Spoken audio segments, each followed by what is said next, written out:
আয়েশা রাদিয়াল্লাহু তাআলা আনহা ইনি আল্লাহ রাসূল সাল্লাল্লাহু আলাইহি সাল্লামের তৃতীয়তম স্ত্রী। প্রথম স্ত্রী কে? খাদিজা, খাদিজা রাদিয়াল্লাহু তাআলা আনহা। তারপর হলো সাউদা বিনতে জামাআ, 619 খ্রিস্টাব্দে বিয়ে হয়। তারপর 623 খ্রিস্টাব্দে আয়েশা রাদিয়াল্লাহু তাআলা আনহার সাথে আল্লাহ রাসূলের বিয়ে হয়। আয়েশা রাদিয়াল্লাহু তাআলা আনহা তিনি আঙ্গিনায় বা আমরা যেমন খুলিবাড়ি বলি এরকম জায়গায় দোল খাচ্ছিলেন। এমন সময় তেনার মা উম্মে রুম্মান, আর বাবার নাম কি? আবু বকর রাদিয়াল্লাহু তাআলা আনহু, আল্লাহ রাসূলের প্রিয় সাহাবী। তো এই আয়েশা রাদিয়াল্লাহু তাআলা আনহাকে নিয়ে আসলেন, আসার পর তাকে সাজুগুজু করে দিলেন, সাজুগুজু করে দেওয়ার পর তার বিয়ে দিলেন। তার সাথে? আল্লাহ রাসূলের সাথে। আল্লাহ রাসূল সাল্লাল্লাহু আলাইহি সাল্লামের সাথে বিয়ে দিয়েছেন 6 বছর বয়স, কিন্তু বাসর হয়েছে 9 বছর বয়সে। এই বিষয়টা নিয়ে হিন্দুরা, বৌদ্ধরা, খ্রিস্টানরা, পাশাপাশি আমাদের কিছু মুসলিমরাও সংশয় করে, কেমন করে 9 বছর বয়সে বিবাহ হয়, কেমন করে বাসর হয়। এই বিষয়ে আমি পরবর্তীতে আলোচনা করবো ইনশাআল্লাহ। তবে এতটুকু কথা বলি, সেটা হলো আয়েশা রাদিয়াল্লাহু তাআলা আনহার অনেকগুলো হাদিস রয়েছে যে 9 বছর বয়সে আয়েশা রাদিয়াল্লাহু তাআলা আনহার বয়ঃসন্ধি হয়েছিল, মিন্স হয়েছিল। আর তিনি নিজেও এই কথা স্বীকৃতি দিয়েছেন। এটা একটা শর্ত, আল্লাহ তাআলা এটা শর্ত দিয়েছিল যে যদি কোনো মহিলার বা কোনো মেয়ের মিন্স হয় তাহলে তার সাথে বিবাহ করা যাবে। তবে আরো কিছু শর্ত রয়েছে, মেয়ের অনুমতি থাকতে হবে। আয়েশা রাদিয়াল্লাহু তাআলা আনহা যখন ঘরে বসেছিলেন, আল্লাহ রাসূল সাল্লাল্লাহু আলাইহি সাল্লাম প্রবেশ করলেন। প্রবেশ করার পর তিনি আয়েশা রাদিয়াল্লাহু আনহা গর্বে ঈর্ষান্বিত হয়ে আছে।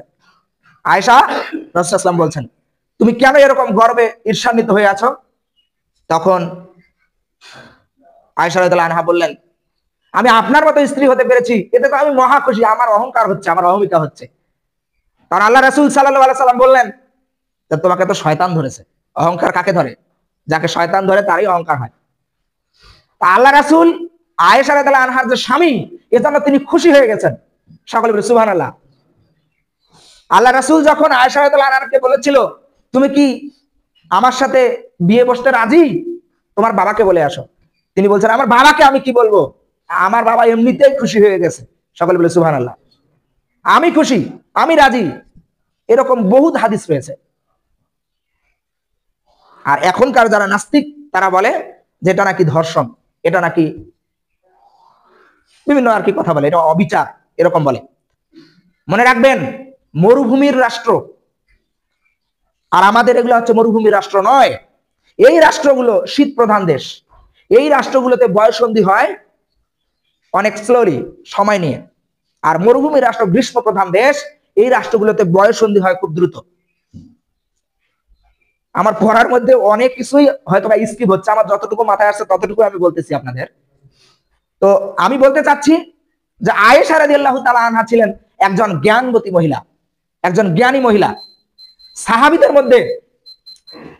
মধ্যে সবচেয়ে জ্ঞানী, সবচেয়ে ফকিহ, মানে জ্ঞানী এবং হাদিস শাস্ত্র, তারপরে আপনার মাসালাগত দিক থেকে, সবকিছু দিক থেকে সবাই তার শরণাপন্ন হতেন। সকলে বলে সুবহানাল্লাহ।